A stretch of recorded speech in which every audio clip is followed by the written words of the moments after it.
mer nous envahissait, enfin, on était envahis par l'eau et qu'il fallait se mettre en sécurité. Je montais sur la poignée de porte avec le petit-fils dans les bras parce que l'eau arrivait. Et mon mari est venu me retrouver après, mais bon, lui est décédé tout de suite.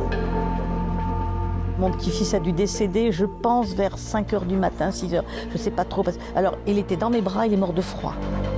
Ma femme me regarde et elle me dit, je ne verrai jamais, elle me dit, mais ils ne sont pas tous morts. On comprend. Parce qu'il y avait un silence. Quand il y a de l'eau partout, il n'y a plus de bruit. Hein.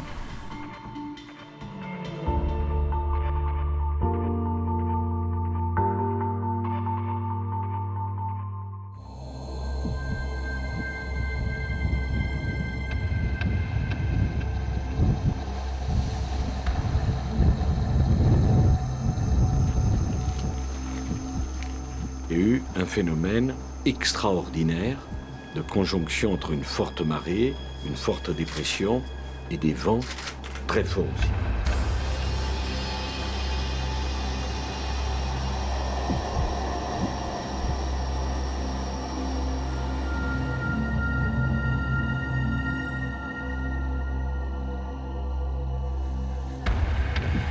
On ne pensait pas tout ce qui allait se passer par la suite. Quand on voit maintenant l'ampleur, c'est effrayant.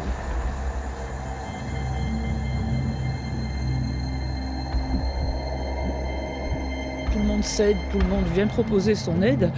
Heureusement qu'il y a justement cette entraide dans le village, parce que sinon on ne s'en sortirait pas tout seul.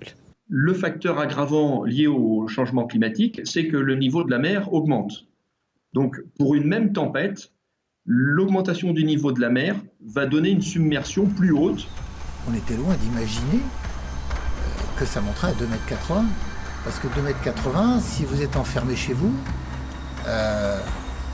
l'eau qui monte, elle comprime l'air et vous êtes bloqué dedans. Et puis il reste 3 cm d'air comprimé entre l'eau et le plafond.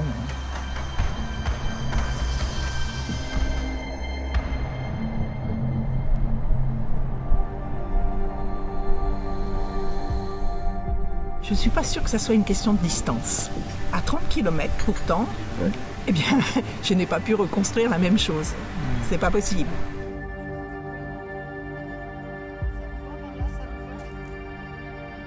Moi, je suis restée parce que j'ai l'impression de...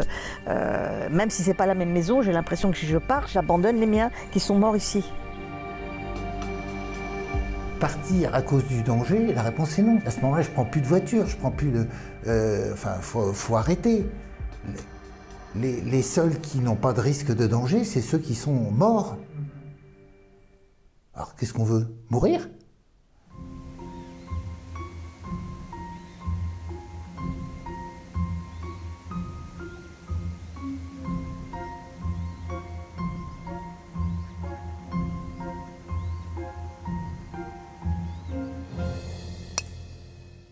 C'est la première fois qu'on a dit à des gens en France, on va déconstruire vos maisons.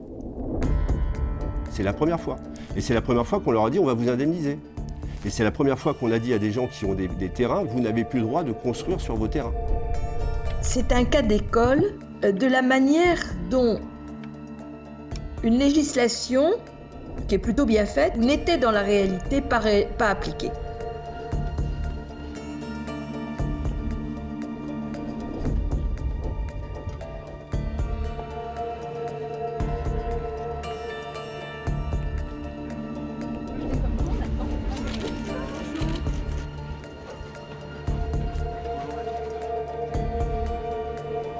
Évidemment, c'est très contraignant pour les collectivités locales, c'est pas très attrayant pour les touristes. Ça oblige à être honnête avec les gens qui achètent, c'est pas toujours le cas. Et donc, il y a beaucoup de réticence, et de la part des promoteurs, des propriétaires et des communes pour dire les choses comme elles sont.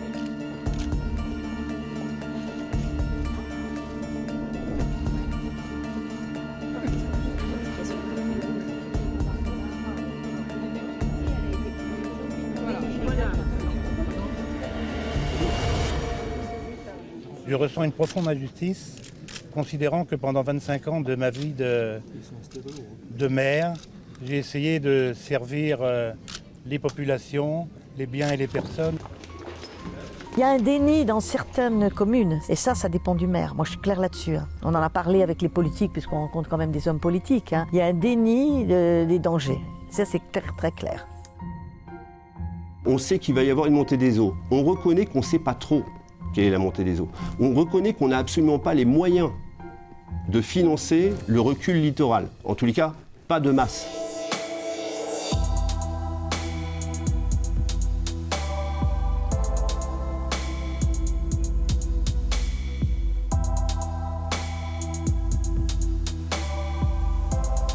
Il faut avoir des prescriptions de construction complètement différentes, c'est-à-dire qu'il faut se dire, on peut avoir les pieds dans l'eau.